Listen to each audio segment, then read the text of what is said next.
Graça e paz, irmãos, bem-vindos a mais um vídeo aqui do canal, mais um vídeo de estudo da Palavra de Deus.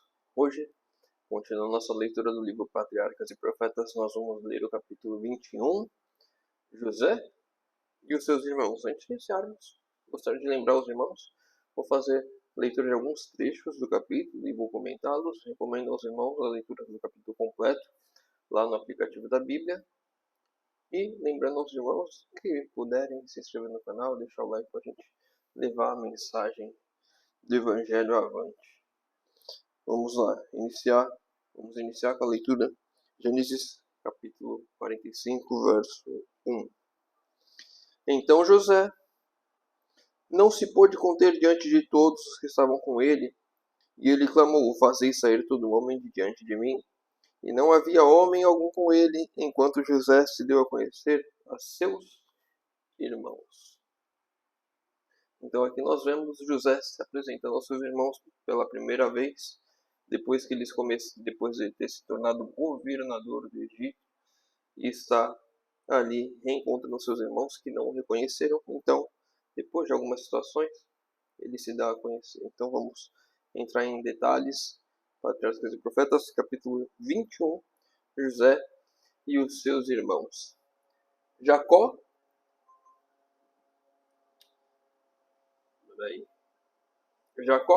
tinha pecado e havia sofrido profundamente.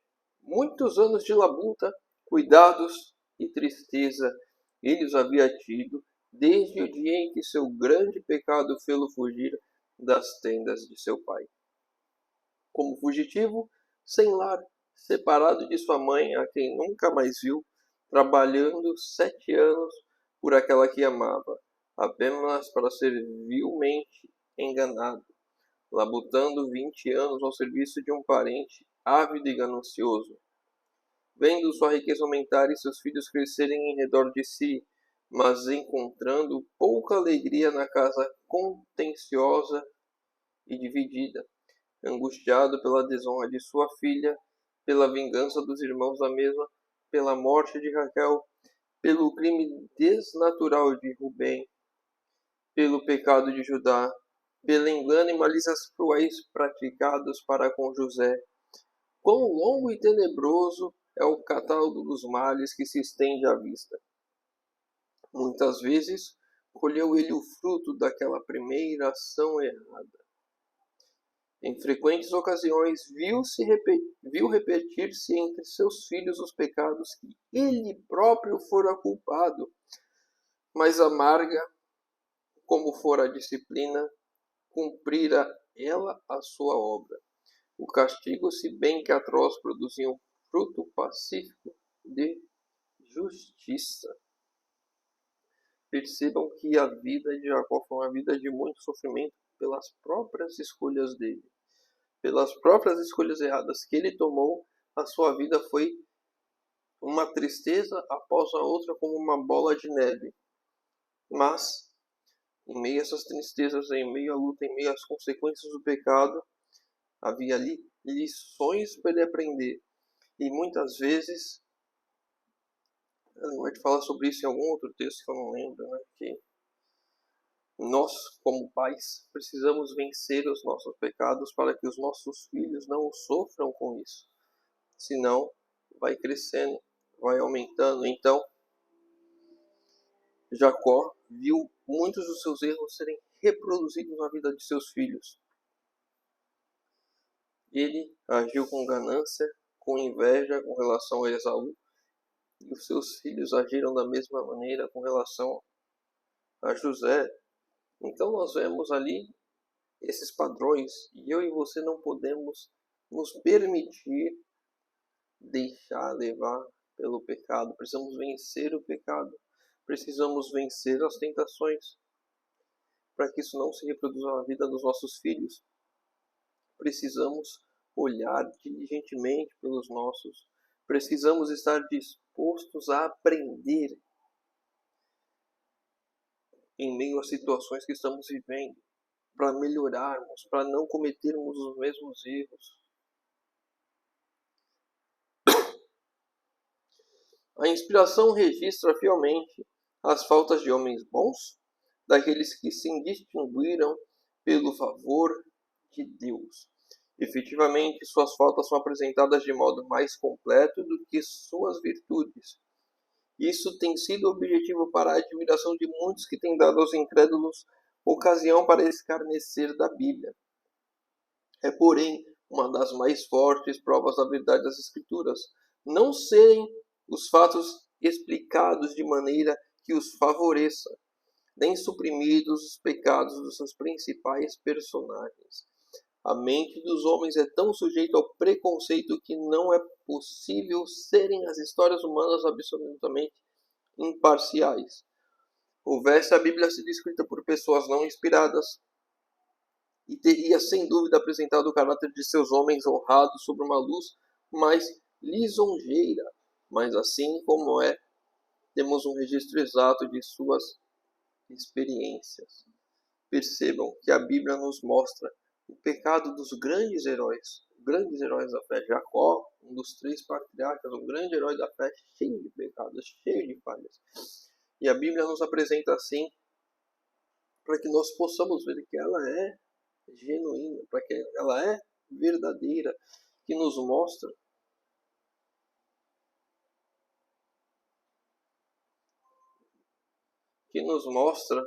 justamente essa falha do caráter humano, que a maioria das pessoas está sujeita. Eu e você precisamos olhar para isso, olhar para esses defeitos, para essas provas que eles passaram, para que possamos não julgá-los, não criticá-los, mas de maneira que eu e você possamos aprender sem precisar passar pelos mesmos erros. Até neste ponto o Senhor tem cuidado de nós, tem nos guardado, tem nos tentado fazer com que não passemos pelas lutas, mesmas lutas que eles passaram. Deus tem nos dado lições para que sejamos sábios. Tem um ditado que diz que o inteligente aprende com seu erro e o sábio aprende com o erro dos outros. A Bíblia vem nos registrando isso para mostrar que eles são humanos e mesmo assim eles buscaram perdão, se arrependeram, buscaram ao Senhor e estarão na glória. Assim eu e você, independente dos nossos pecados, também podemos estar. Precisamos estar agora buscando compreender mais a palavra, aprender mais com os erros que já foram descritos, para que não cometemos as mesmas falhas. Homens a quem Deus favoreceu e a quem confiou grandes responsabilidades foram algumas vezes vencidos pela tentação e cometeram pecado. Mesmo como nós, presentemente esforçamos-nos, vacilamos e frequentemente caímos em erro. Sua vida, com todas as suas faltas e loucuras, estão patentes diante de nós, tanto para a nossa animação como para a advertência. Perceba, essas histórias estão lá para que nós nos animemos, que nós não somos os únicos que pecamos, nós não somos os únicos que falhamos. E também como a advertência, não cometam esse erro, aprendam com isso antes de fazerem.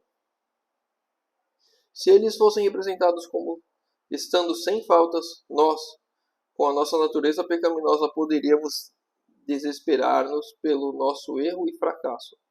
Mas vendo onde outros lutaram através de desânimos semelhantes aos nossos, onde caíram sob a tentação como a temos feito, e como todavia se reanimaram e venceram pela graça de Deus, animemo-nos em nosso esforço para alcançar justiça.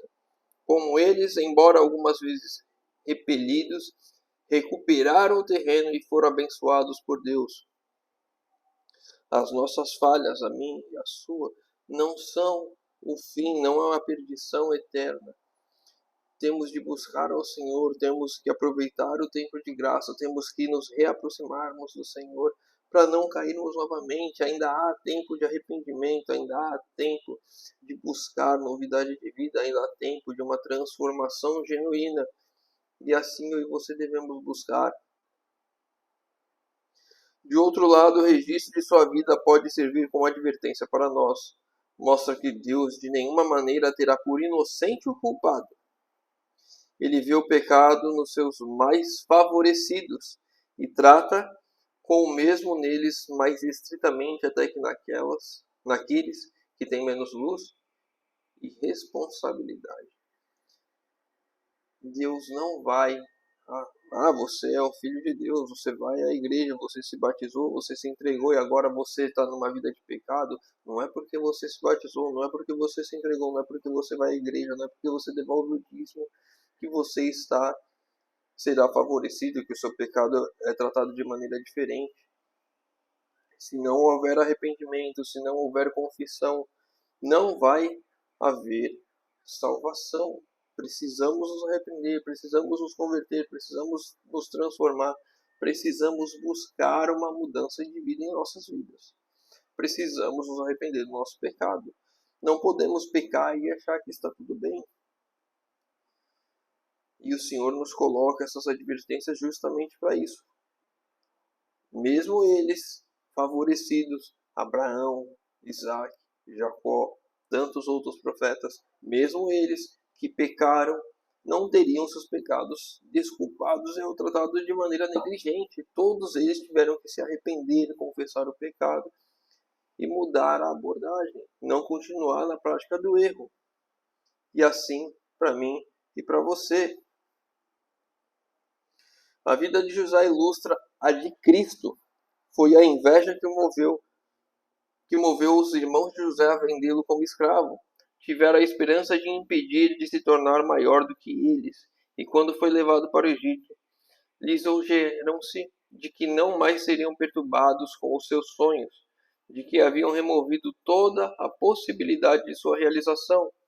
Mas sua conduta foi dirigida por Deus, a fim de levar ao efeito o mesmo acontecimento que tensionavam impedir.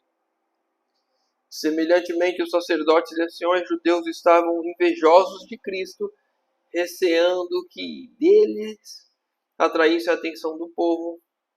Mataram-no para impedir que se tornasse rei, mas estiveram dessa maneira a efetuar este mesmo resultado.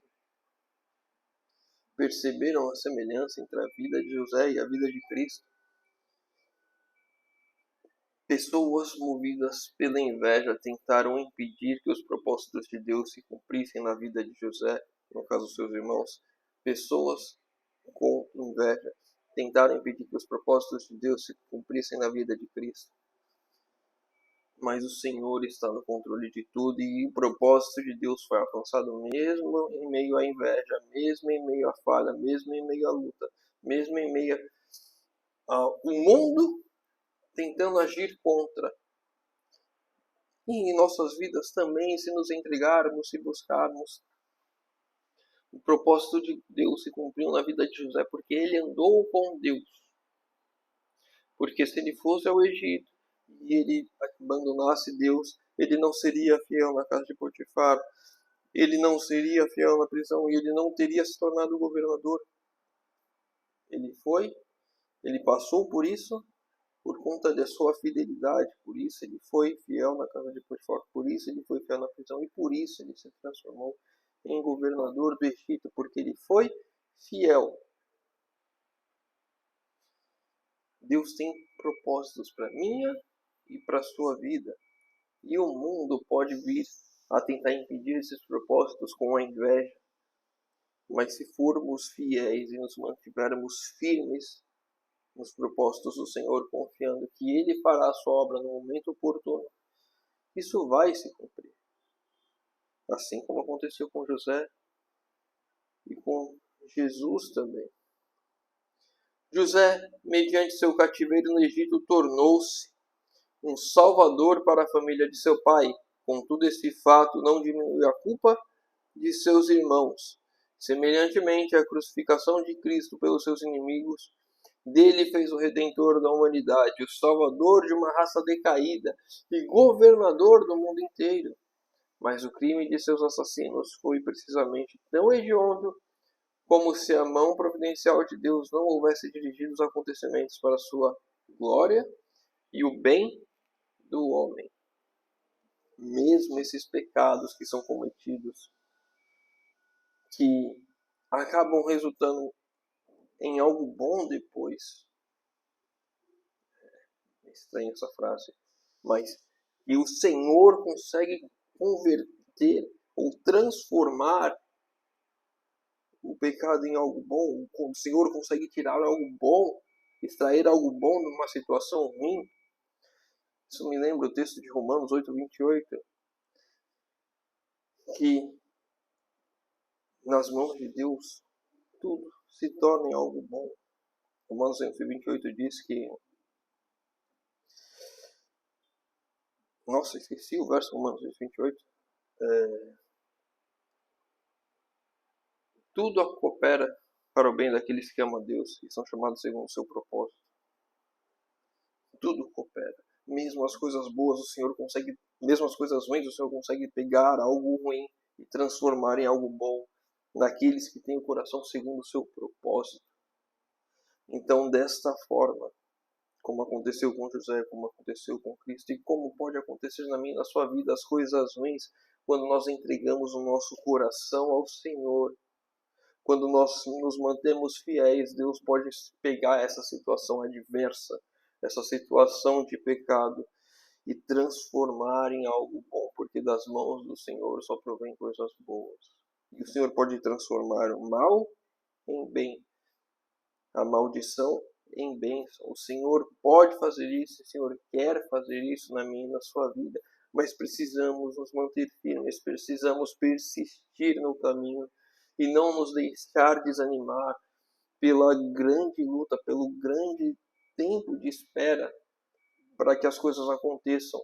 José ficou muitos anos ali como escravo, ficou anos na prisão, até que a bênção chegou. E muitas vezes, para mim e para você, principalmente para mim e para você que vivemos nos últimos dias, a bênção não vai ser temporal, a bênção vai ser eterna, a salvação, mas precisamos estar firmes no caminho, precisamos persistir, não podemos nos desanimar.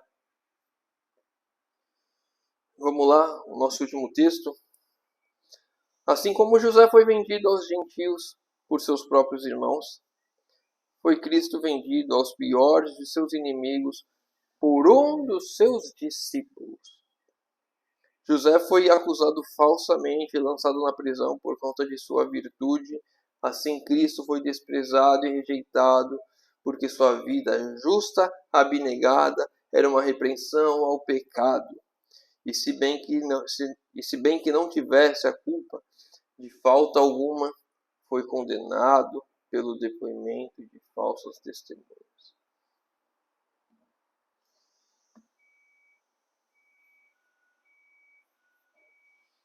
Cristo foi condenado pelo depoimento de falsas testemunhas e ele deu a vida para me salvar e para te salvar. Cristo deu a vida para nos salvar, para nos redimir, para nos fazer novas criaturas nele, para nos dar uma vida eterna que breve está chegando. Mas para isso ele passou por muitas injustiças nessa terra. E eu e você, para alcançarmos a eternidade, para alcançarmos o favor divino, vamos passar por injustiças aqui também.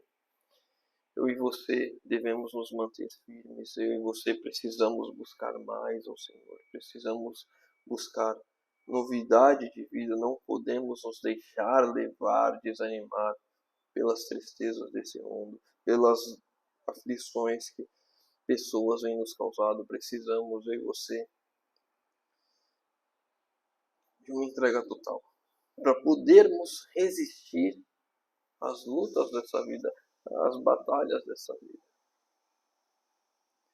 Vamos encerrar por aqui. Se o irmão ficou com alguma dúvida, deixa nos comentários. Se o irmão leu o capítulo completo, tem algum outro ponto que queira trazer, deixa nos comentários. Pedidos de oração, deixa nos comentários que eu vou estar lendo, respondendo e orando por todos. Convido os irmãos que puderem a fechar os olhos para falarmos com Deus.